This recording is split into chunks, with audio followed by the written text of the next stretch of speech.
are listening to Up to Me Radio, the best in inspirational talk radio. It's Up to Me. Oh, Maura Gale. OMG, OMG, OMG, that's me.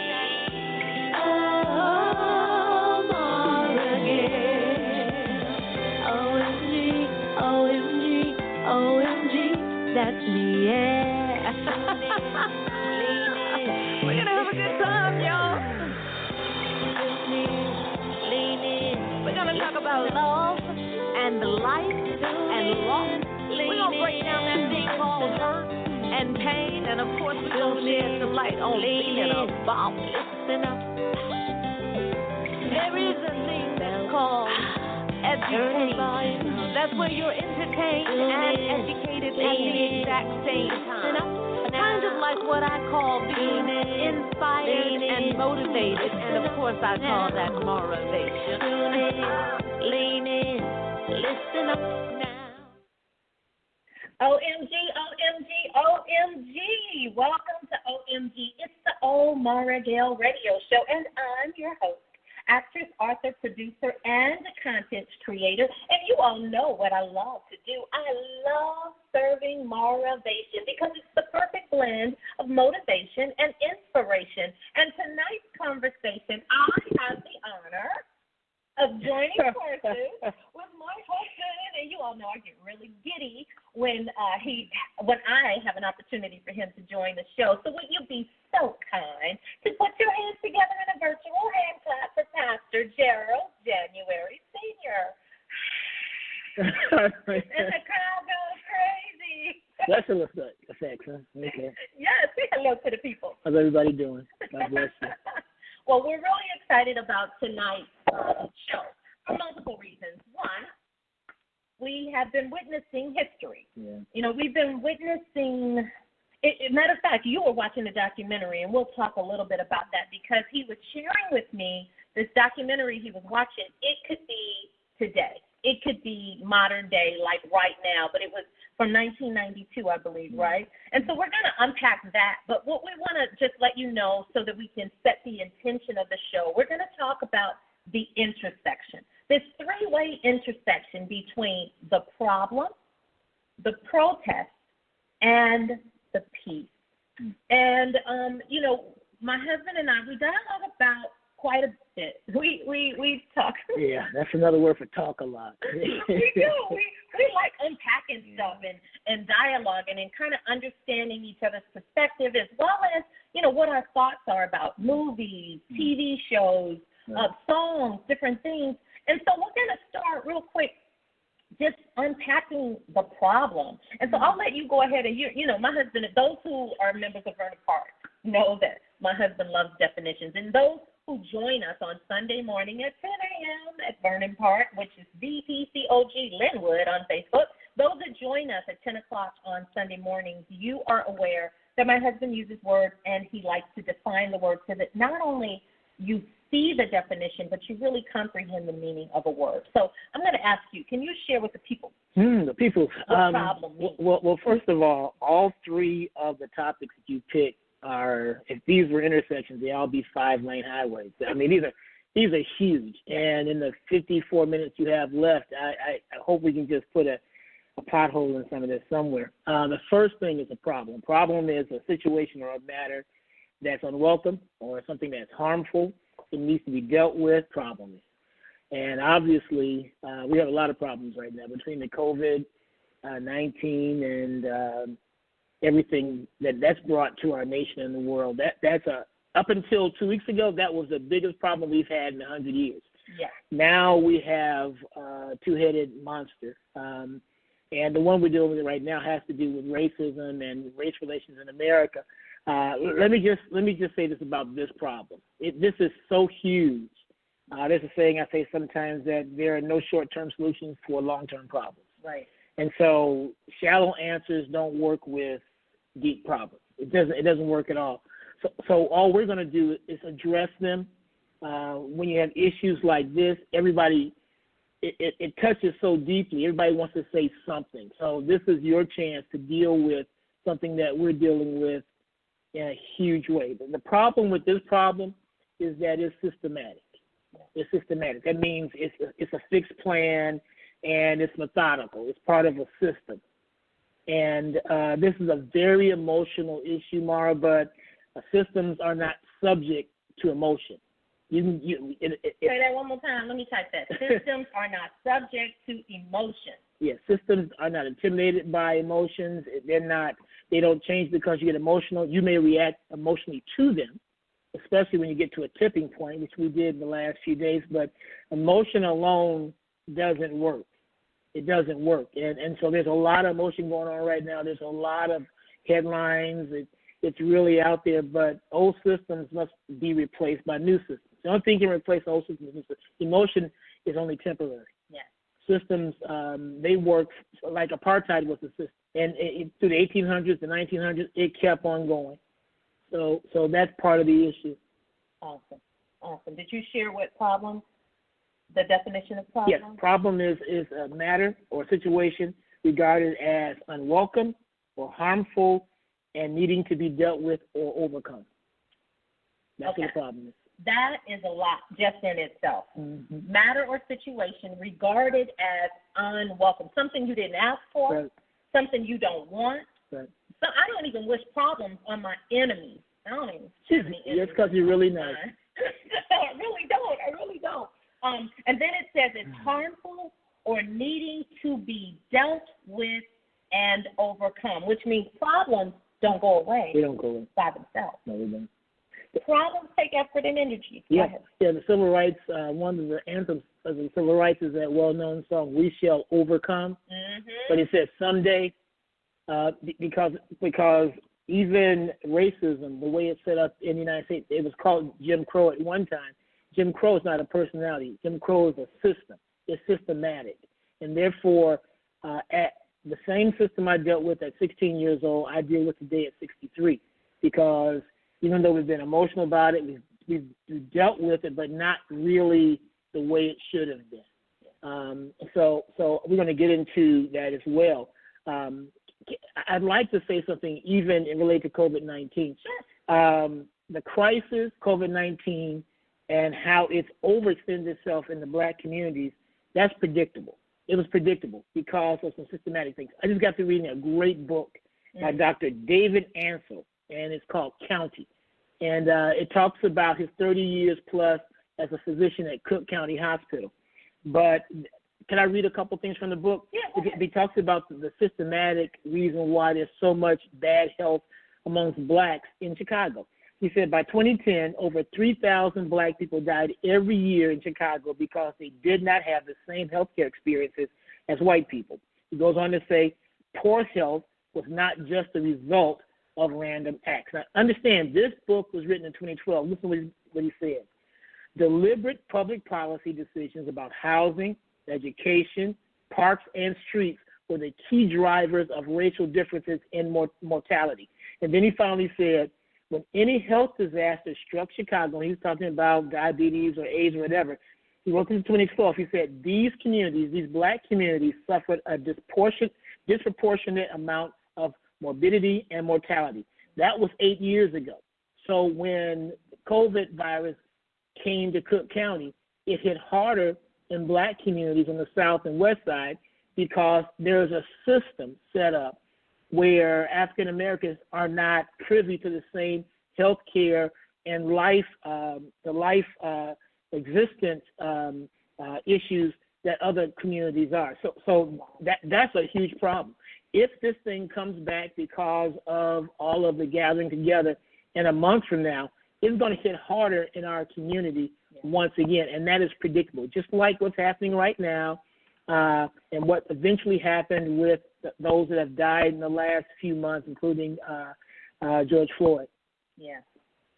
It's it's nothing. The word talks about there's nothing new under the sun. Mm-hmm. And so everything is just reinvented or done a little different. It's a different name, a different face, right. and a different cop in some cases, mm-hmm. different dis-ease in some cases. Mm-hmm. But all of it is just it's like right now we're having a spotlight on what my husband would say is a simultaneous reality.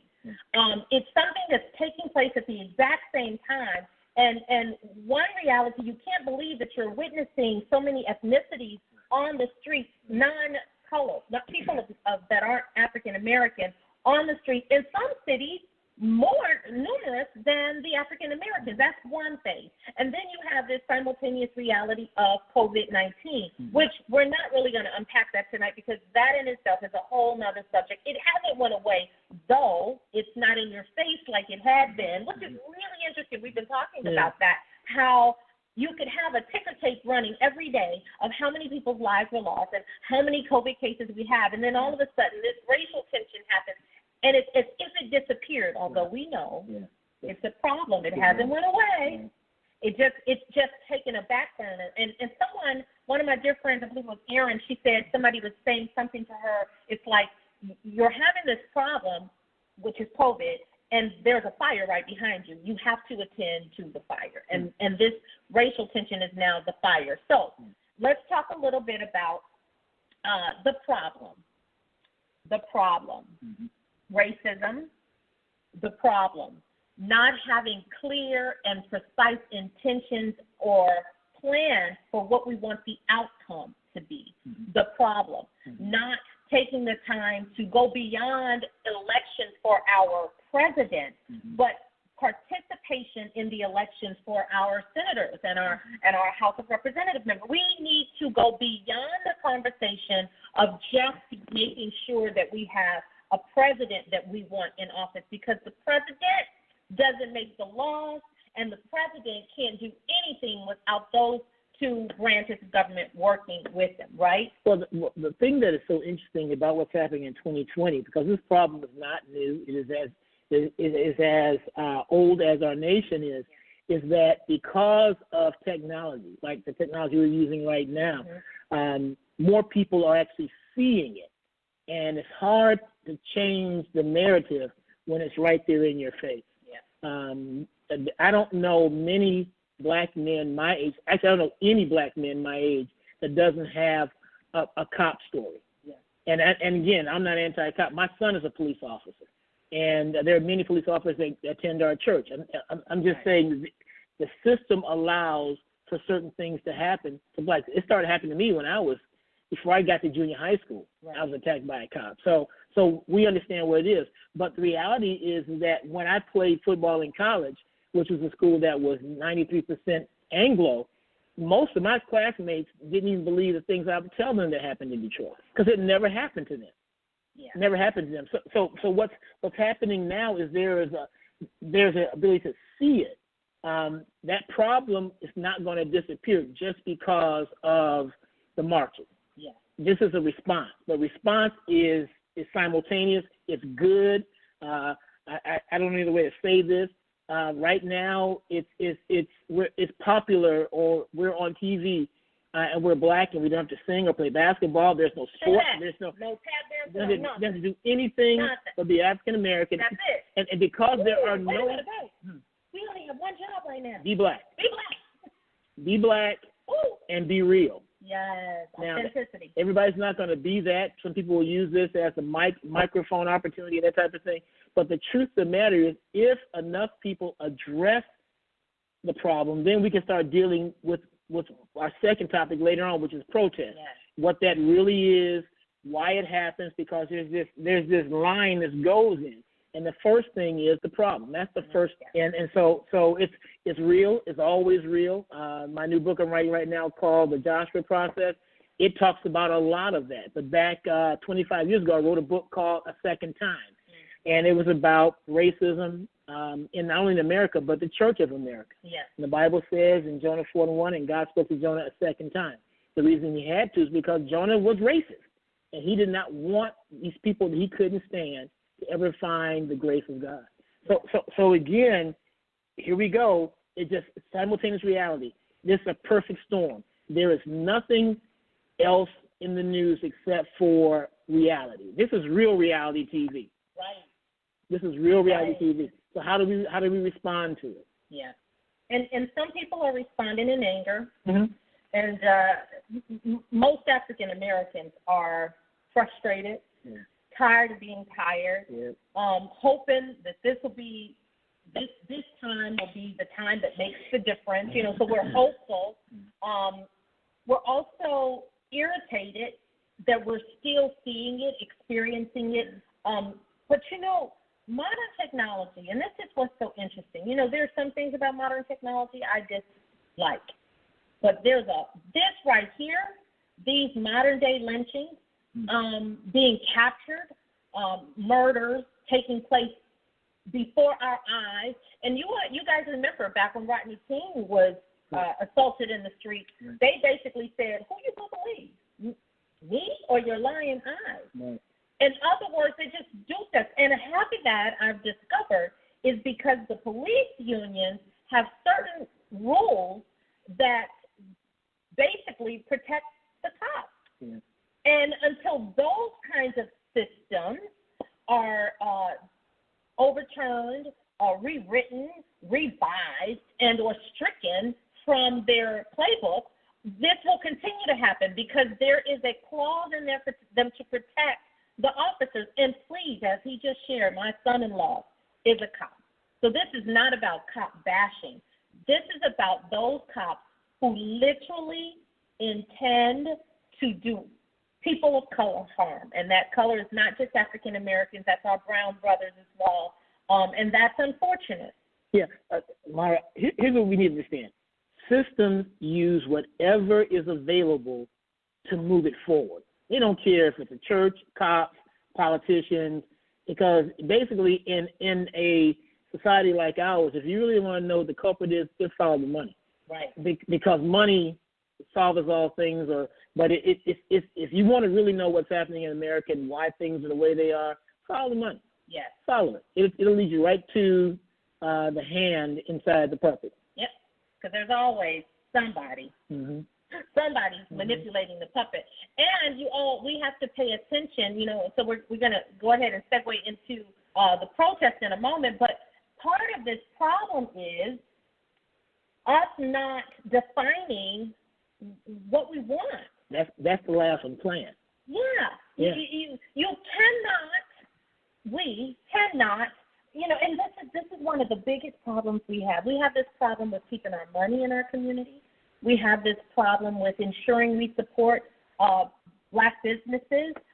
One black mechanic mess up your car one time, and you will never go back to him again. You will swear him off. And please keep in mind, because I've got all kinds of friends in all colors. This is not I'm anti anybody. Right. I'm just saying, as a black woman, when a mechanic makes a mistake on my car, I'm not dinging the entire race behind one mechanic, because when a Caucasian mechanic makes a mistake on my car, I may choose not to go to that shop again, but I'm not clearing off all white mechanics. And I've heard it said, I'm sure you have. I've had people, girl, this black guy, he messed up my car. Never use a black guy again. And I'm like, the whole race? That's part of the system. Yeah, because we've been programmed. The system is a good teacher, and it teaches over time. The reality is that again is part of how the system works. Yeah. When you give your own people a much shorter leash you give everybody else. I don't know how else to say this, but one of the things that must be really interesting to Black Dollars these last 3 months, they stayed in this community. Yeah. Because we couldn't get out and spend. And understand if we could actually intentionally, as a people, and this is not being racist or anything else, because all cultures usually spend and pay and support themselves. Right. If we could actually keep Black dollars, at least a good portion of it, in support of the work that Blacks do in their community, then we don't have to worry about people coming in developing our money, our communities, and that type of thing as well. Yeah. And you all know, I'll sport, I'll get my eyebrows done, I'll go get me a weave, a wig, a clip-on, or whatever, because I like the versatility.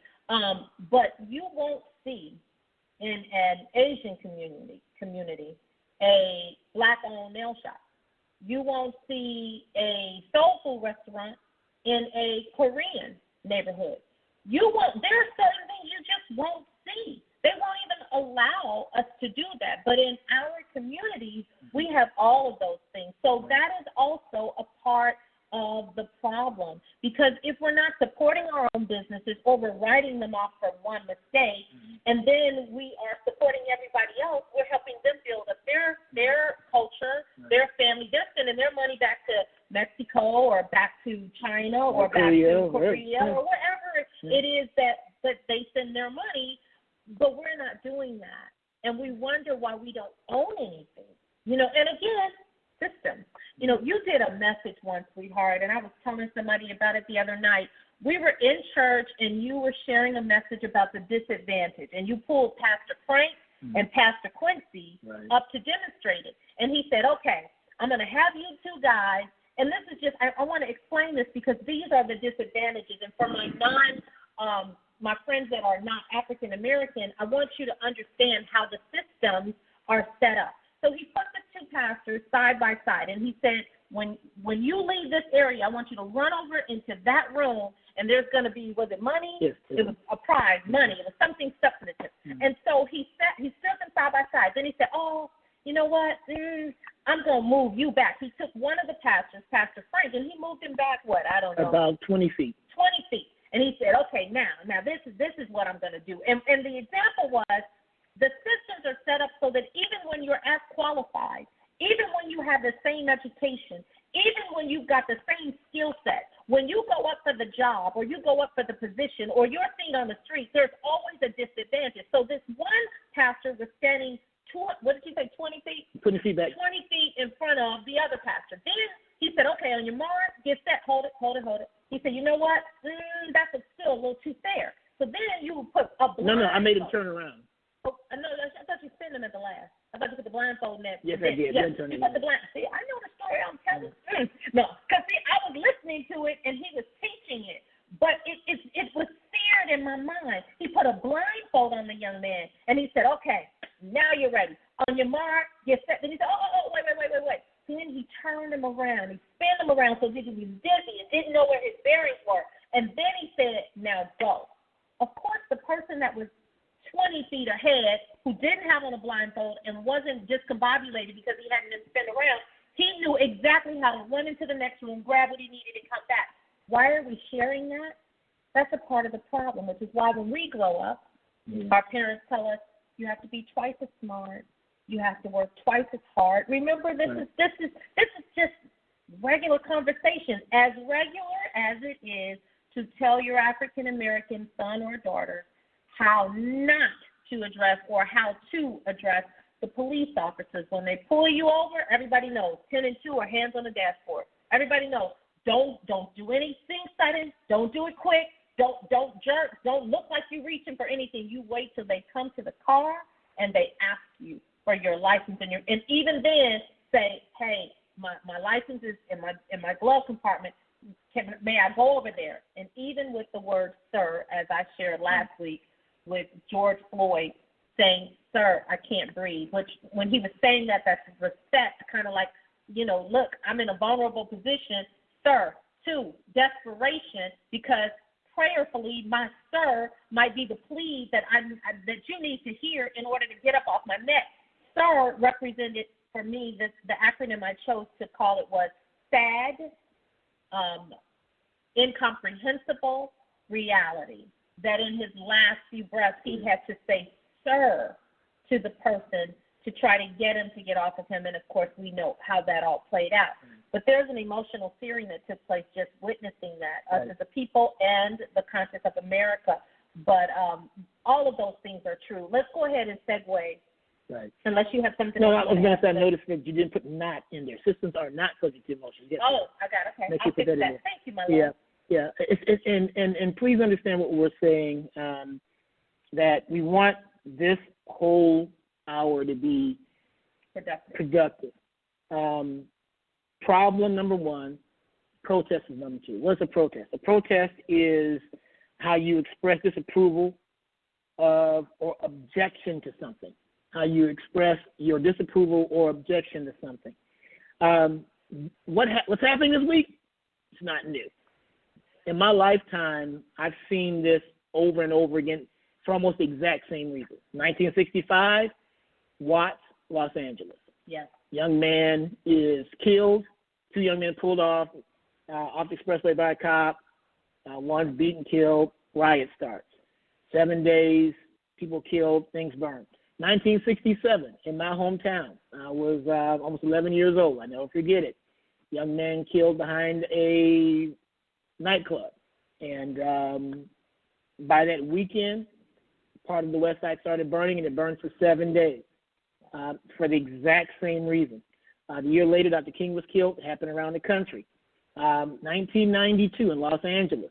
You know, it's Rodney King. Same thing happened. Same thing happened as happening today. There's always usually a black male who has been killed, murdered, beaten by a policeman, and it's a tipping point. And it's not like it's the first one that's happened. It just happens to be a tipping point. All of them during the summertime, all were due to injustice against African-American males. I've lived through them all. Now, if you don't understand, you have friends that don't understand. I don't usually promote other people's stuff, but let me say this. On Netflix, there is a documentary called LA 92. LA 92. It is a story of what happened in Los Angeles. You got to watch it. You got an hour and 55 minutes. If you have any doubt that what I'm saying is systematic, just turn it on and you sit there and go, oh, my God, it's the exact same thing. There's so many things that are familiar or similar in that story to what's happening right now. Including. Yesterday, there were a total of 4 policemen that were indicted for what happened to that young man. In 92, 4 policemen indicted for what happened to that young man. The Attorney General, Bill Barr, this week, had people come in and gas these folks, and he brought to the president's office. Do you know who the Attorney General of the United States was in 1992? Bill Barr. The same guy was the Attorney General then that's the Attorney General now. The president was a Republican, like it is right now. It was an election year. It's like this is an election year. That's how Bill Clinton became president, because Bush, number one, did not know how to handle this. He said some things. When you watch the video, just watch it. And if you have friends that don't understand what's going on, just tell them, hey, look, you have to come to my house, turn on Netflix, LA 92 is on right now, and the dialogue, the looting, the crying, almost everything is exactly. Matter of fact, some of the politicians you will see on the screen are the same ones you saw on the screen today. They were just 28 years younger than they are right now.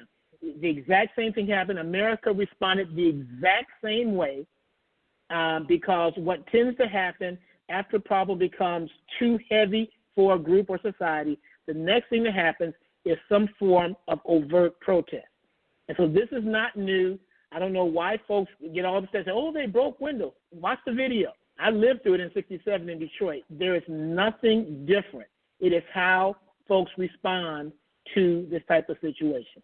And the only difference of 92 was in the streets, there weren't as many non-black people. Exactly. That was really about the only difference, and it wasn't caught on a cell phone, right. But it was caught on film. It was caught on film. So this is the reality. You just drove by a street that I definitely want to peek in at, which is you talked about Detroit and you talked about LA.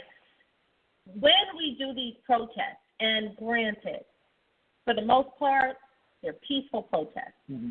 They are organized by people who want change, who want to bring attention to a subject, a situation, and the reality in which we live in. Right. But there's always some people that have another agenda. Right. And that's at work, that's in your church, that's in your neighborhood, that's even in your family. Right. There's always somebody that has an alternate agenda. And so how much so would that be true when you're looking at not 50 people, not 100 people, but thousands of people gathering in multiple different cities, which means that the opportunity is right for it, and it's 99.9% more than likely that bad apples are going to show up to the protest, because there are people who love these kinds of things to happen so that they can have a reason or an excuse to steal, loot, and break in. And that's all colors. That's not just whites influencing blacks to do it or blacks influencing whites. That is a lot of people, especially in a climate where we've got COVID-19 and a huge unemployment rate. It's the perfect storm, so to speak. People are low on finances. They've been cooped up in the house. The weather got warm, and the police can't be everywhere, and they know they outnumber them. So then their mind and/or mentality, or lack thereof, chooses to destroy something. But there are people that are driving. We were just reading about the Boogaloos, yes, who drove 18 hours, I believe it was, 18 hours to go to Las Vegas, I think it was. Minnesota. But they also caught 3 people who drove over to Las Vegas, yeah, to start civil war. Yeah, and that's a phrase that's been coming up a lot. I know at Vernon Park I've talked about it for the last 3 to 5 years, explained to you why some people really want that to happen. But even when you watch the video, I hate to keep harping on it, but what you will see is all of these peaceful marchers and protesters and how frustrated they get when this other group comes in and starts just tearing up things, yep, especially the 3rd or 4th day. Yep. It is part, again, the system is also set up that unless you have a certain type of plan in place, your emotion, even your response, will actually double back on you. It's like having a blocked digestive system. No matter what you do, if there's a blockage there, once your food, whatever, reaches that blockage, it's going to upset the stomach, upset the body. Yeah. And so even in church, you have to understand what that is. Part of what we're doing at Vernon Park this year, Lord put in my heart that in December, that we've got to stay focused, especially the first 8 months to 9 months of this year. Right. Had no idea there was going to be a virus. I had no idea this was going to happen. But we actually dubbed this year the year of focus. And we have to understand that there's so many distractions that unless you understand what this is all about, you'll get distracted by the protest and never understand what the intended outcome could be from this. Because unless something is put into place that we'll talk about third, this will end just like the others. The other 4 I mentioned to you, the other 4 large riots. The one in 92 up until this year was the most expensive riot in the history of the United States. Cost over $1 billion worth of damage in one city, in Los Angeles. Now, this one may actually rival it because it's in like 25 cities. But the reality is that there has to be a plan, or the protest will be the end of the situation. Yeah. There's some comments that I definitely want to kind of chime in on. One, I posted a book, so I've got the documentary posted so that you guys can check it out. I need to put in there that it was a Netflix documentary. There's also a book that Sister Alvina put up saying, I believe it's called Post-Traumatic Slave Syndrome by Joy Dugary. I'm not sure. And then someone made the comment, incomprehensible trauma will cause incomprehensible response. And that's the reality. When something is major and huge that you can't make it make sense and you can't unsee it.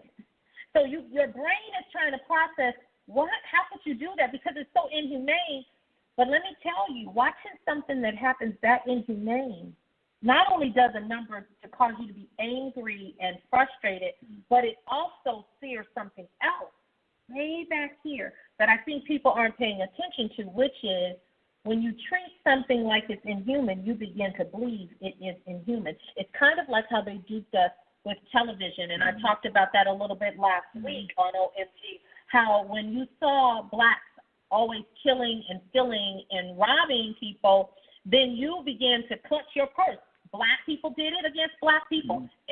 All of Asian people, everyone in every country, white America, people began to believe it because it was portrayed over and over again that we were gangbangers, that we were murderers, that we were robbers, that we were up to no good, that we were evil people. And just like with Trump speaking things. But also, that's why I think it was CNN that came out with the ad, or MSNBC, that said, this is a banana.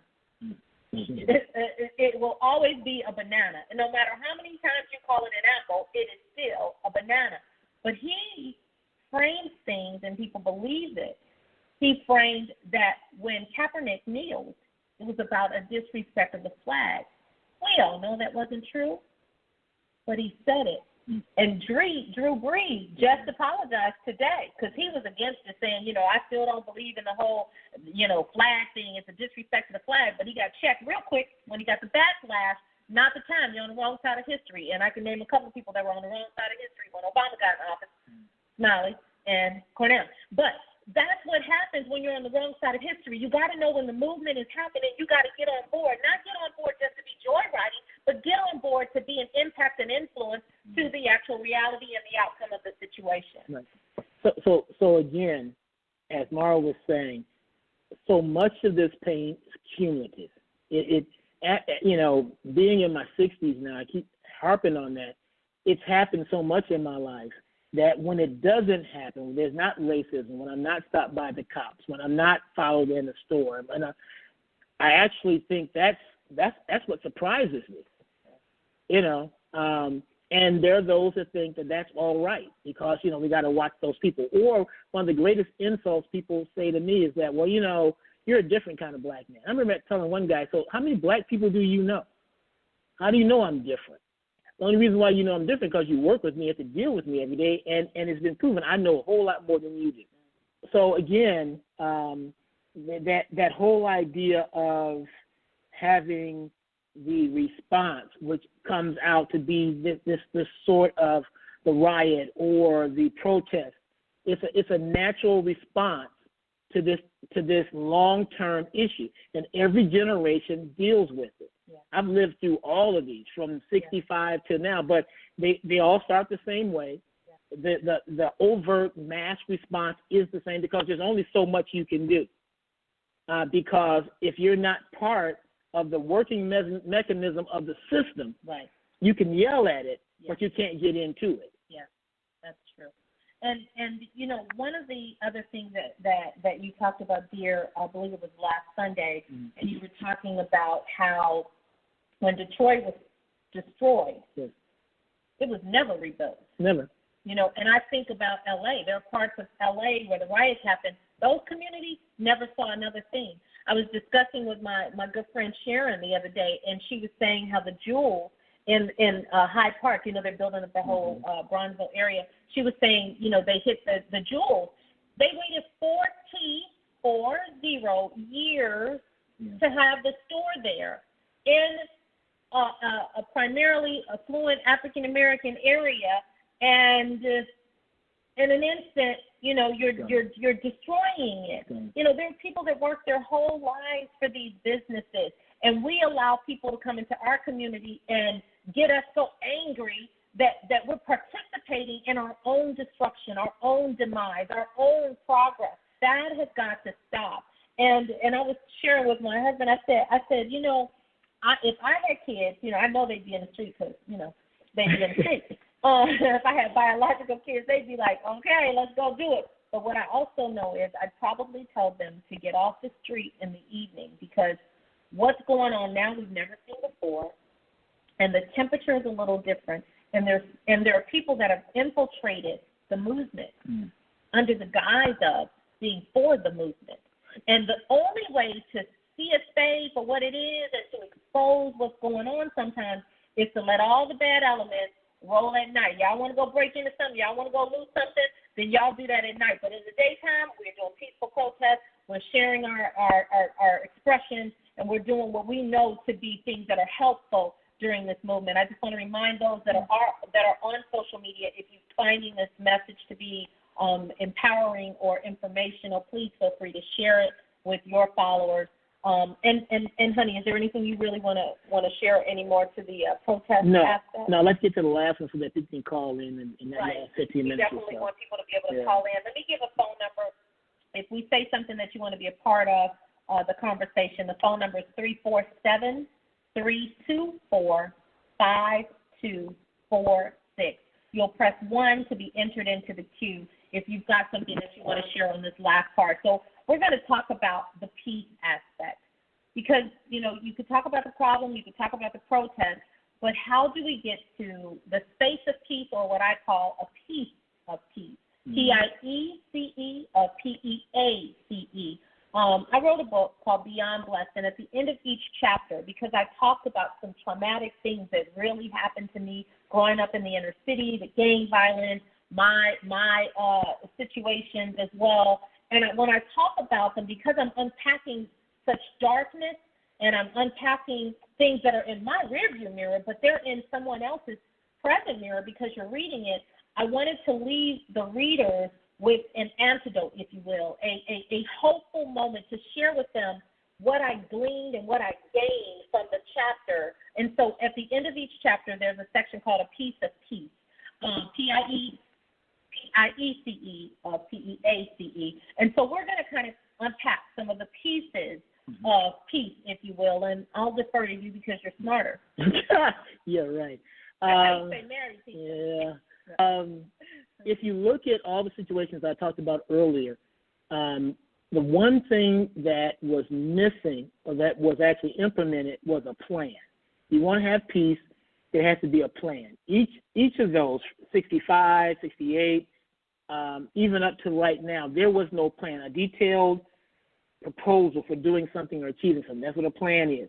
So there's problems, protests, but before you can get to peace, there's plans and practical implementation.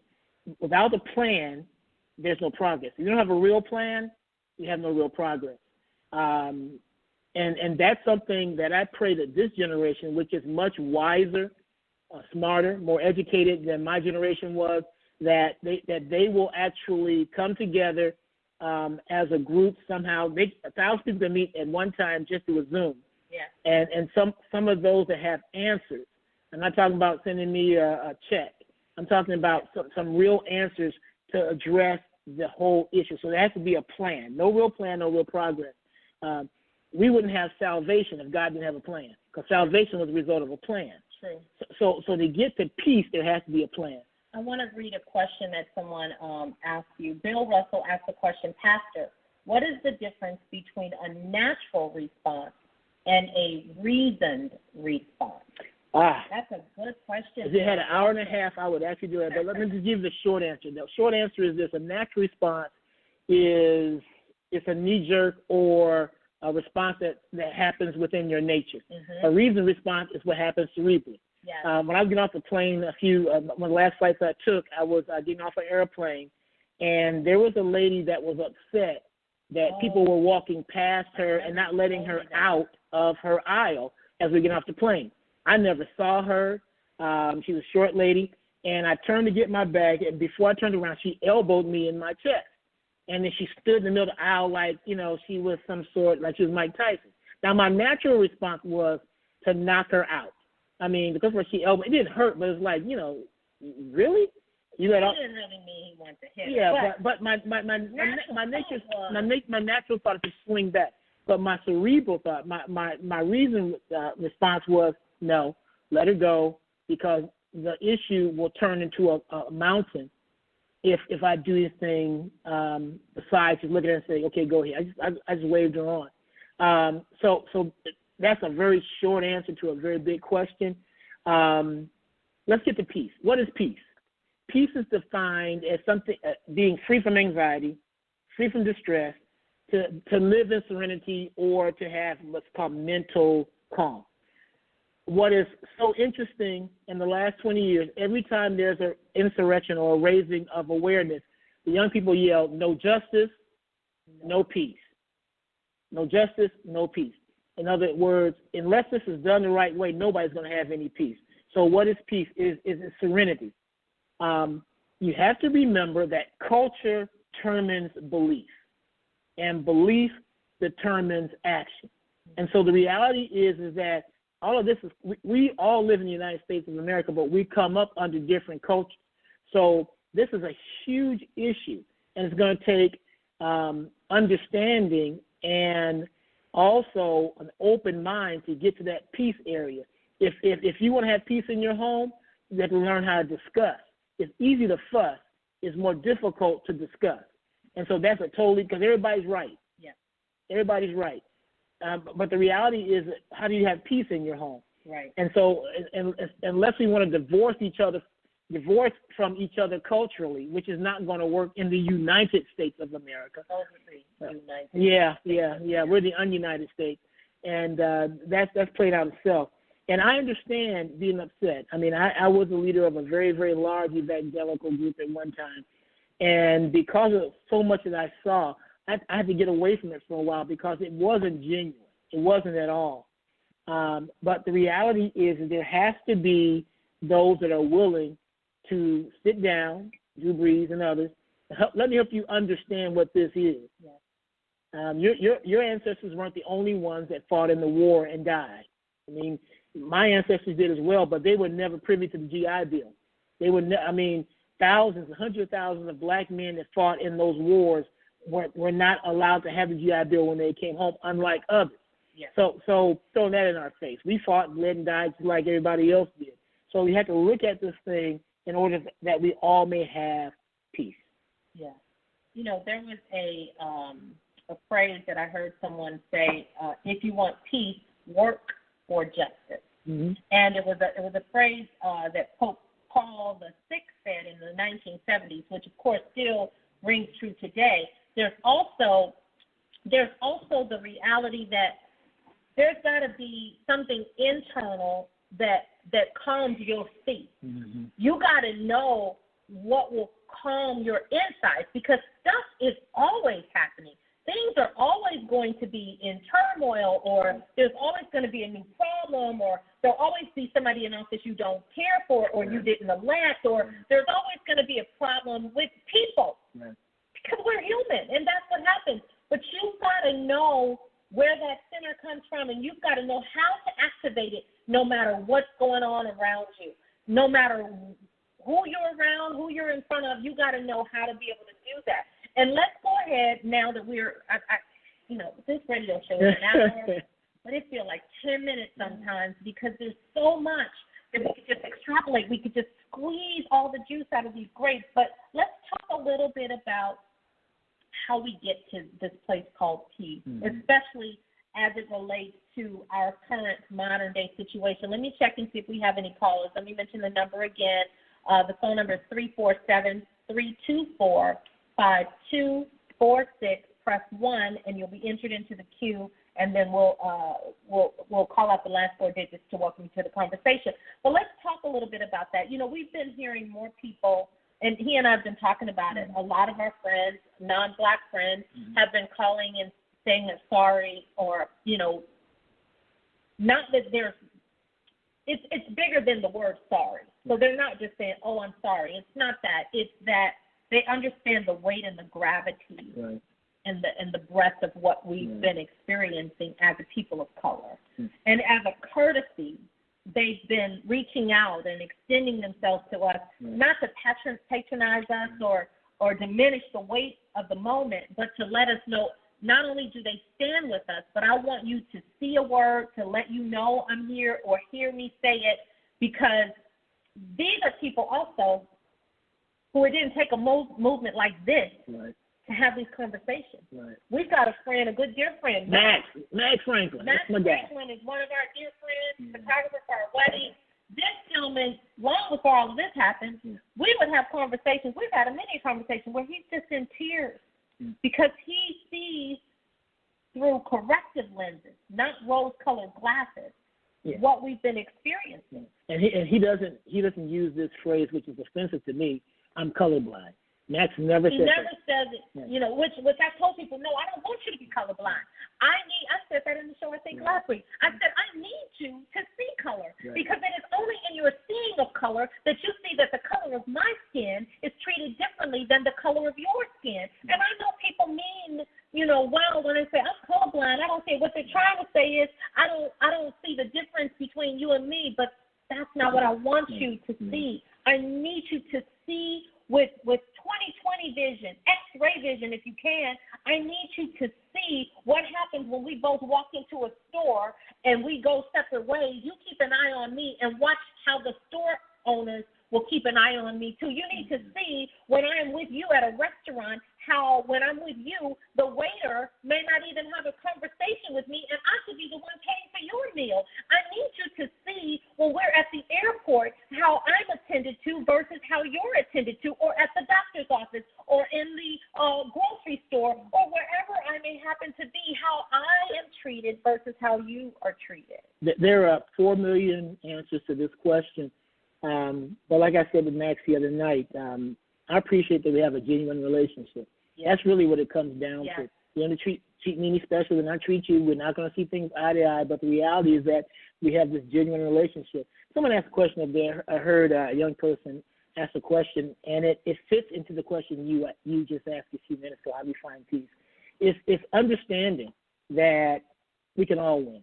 They asked a question, if everyone wins, who loses? This spirit has so many believing that if you and I do well, I'm taken away from you. Or someone comes from a different country and they do well, they're taken away from you. The reality is, what if everybody wins? Yeah. No one loses then. Yeah, you have this phrase that you would say, if nobody cares who gets the credit. What is it? Much can be accomplished if nobody cares who gets the credit. Y'all see how I listen to this man right here? That's why I married him. Right there. That's not all the reason, but that's him. That helps, yeah. I love the fact that he is a man. You know, I remember when we were courting. I'm going to take y'all on a little journey. I'm going to take a little detour on this three-way intersection. You got 8 minutes. I know. We were courting, and he was very careful with his words, because he would say to me, if I promise you something, I will do it. If I promise you something, I will do it. But there was a time that he said, hey, I want you to vision cast for me. And I'm going someplace with this because it's a part of where the peace came in our relationship. He wanted to know what I had my heart set to do. He said, I want you to share that with me. And he didn't want me to share it in the moment. He wanted me to take some thought and some time, pray about it, and then share it with him. So the day came where I was to share, you know, what my vision was, where I wanted to go, what I wanted to do. This man said, okay, it was the day. He set a chair in front of me with a notebook. Do you remember that? Mm-hmm. With a notebook and his iPad, and he took copious notes. And when I say what I wanted and what I wanted to do and how I planned to do it, he inquired, okay, so how do you plan to get to that? Okay, so how does that tie into this? Okay, he wanted to know all of it. What it did is it afforded me a peace. But this man wasn't just concerned about Maura, the actress, or the speaker, any of that stuff, or Maura and her physical whatever. He was concerned about the dreams, the ideas, and the vision God has given me, what God has called me to do, what was the passion behind where I wanted to go. And I say that because that's the same thing that needs to apply in this situation. How do we get to peace? You have to have a plan. You have to execute the plan. You have to implement, and you have to know how many pieces of the plan you'll personally be able to do, and how many pieces of the plan are going to just take time. Like the New Minnesota, the guy, the African-American guy who just moved to charges from third degree to district attorney, he said, this is not a sprint, folks. Just because the 4 of them are here, do not expect that now that we've done this quickly, but normally people losing their job doesn't happen quickly. Police officers losing their job doesn't happen quickly, let alone all of them getting arrested. Not only does it not happen quickly, it never happens. One cop was arrested. The precedence was a black cop was arrested for shooting a white woman. And I don't even remember what year that was. Mm-hmm. But that was the precedent. So he was trying to manage expectations, But we get to peace. Go ahead. I'll let you share on this piece. Part of peace is understanding when you're dealing with something this large, it's going to get political. Yeah. And everybody's not political. That's why it's important to have the right people in office when it comes to this. This is an election year. In a few months, not only will we be voting for the President of the United States, but people statewide, countywide, citywide, community-wide, and you want to make sure in wherever you live that there are learned people or those that have the ability to learn, to have your best at heart to get in office. Some people need to go. They've been there too long, and they're just comfortable. They don't want. You got to determine who that is in your community. But the reality is that in order for you to get to this whole idea of peace and having these things implemented, there's the problem, the protest, the plan, the politics, the implementation, and then the peace. Now, I know that might sound boring. It might be a long train, but every train needs a caboose to be fulfilled. And just the emotion it'll last another 2 or 3 years until something else happens. Yeah. There's ways to do this, but you got to stay focused and make sure you do this the correct way. Yeah. We're almost out of time. Yes, we are. We've got about 3 or 4 more minutes. Time for dinner. Yeah, I got to feed my husband. He's like, time for dinner. I said, they don't feed you. He said, let's do it after the show. I said, you got it. So, again, the phone number is 347-324-5246. Press 1 to be entered into the queue.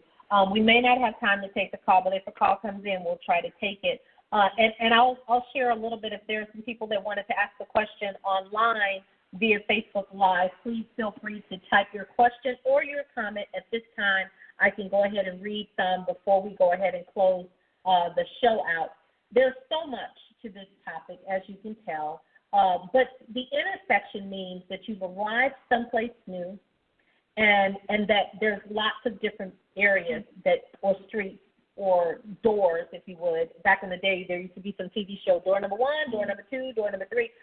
There's so many different corridors to this, and we were just trying to unpack 3 of them so that we can begin to further the conversation and to allow you all to also think about what is it that you want?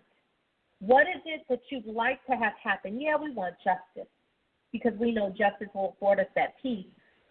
But what does that look like? What does that look like to you? What does that mean you're going to do actively, personally?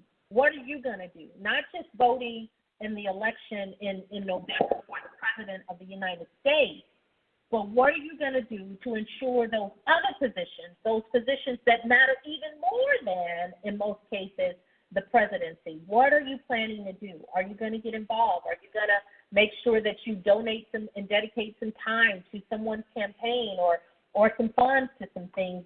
There are things that you can do, and we all need to do our part in order to ensure that the parts are being done. Right? Yeah. Can I leave a scripture with everybody? No. Deuteronomy 31:6. Be strong and of good courage. Same thing God said to Joshua. Do not fear nor be afraid. For the Lord your God, He is the one who goes with you. He will not leave you nor forsake you. The word forsake means to leave you in a time of trouble. And so understand God is with you. You may be struggling with an illness. You may be struggling with this economy. Maybe you lost a job or you're on a furlough. But I know the Lord will make a way. And you have good friends and good church members that believe in you and pray with you. But I know God is there with you. Amen. Yeah. Thank you for that scripture. See, I had a pastor bring the scripture because you know a heathen. No, I'm just playing. There's a couple of comments that I do want to read. Mariette, who's a former officer as well, her and her husband, you went to a retirement party. She said, unfortunately, 45's agenda has nothing to do with promoting peace, hope, or civility. His agenda boils down to how he can enrich his life and those of his family members. He does not care to see beyond himself. Another person says, addressing what is going on at work where white people are uncomfortable and want you to be quiet. That's an interesting reality. I wish we had time to unpack that. Yeah. Because some people want the protest to go away because they want you to shut up. Mm-hmm. And they're uncomfortable. But I need you to sit with your uncomfortableness because it was just like, okay. Okay, I staged some events and where I would speak, and at the end of the events, because I had been gang raped and went through some traumas in my life, I ended up asking the audience to stand if they've ever experienced rape, molestation, abuse, abandonment, dysfunction, somebody cheating on them. Anyway, people would stand, and at the end of it, no one would be left sitting. And if one person was left sitting, or if a person was crying, I'd have the men who were circled around us go over and speak to the pain. And for some of the people, they didn't want to hear a word. I said, you just listen to them cry, because these are wounds that are so deep. Your words cannot heal or mend or fix the situation, which would then cause the men to cry. But I say that because that's what's going on. People have to get uncomfortable with this because it is uncomfortable for us. It is uncomfortable to be in black skin and know that you'll be persecuted for no apparent reason other than the fact that your skin is black. And I will finish this conversation another time because our our time is about up. I want to thank you for joining us here at OMG, the Maura Gale Radio Show. You can catch us via podcast and or on up2meradio.com every Thursday at 6 o'clock Central, 7 o'clock Eastern, and 4 o'clock Pacific Standard Time. You can follow me on social media at Maura Gale, and my website is mauragale.com, and I would be remiss if I didn't take a moment of this end-of-life oxygen and thank this man which is the body in which my rib bone belongs to, Pastor Jerald January, husband divine. Thank you so much. It was my honor. It was fun to allow you to be in your pulpit. This is my pulpit. All right, folks, we're going to dial out here, but Facebook, stay there. We're going to have a little mini conversation with you. Stay right there.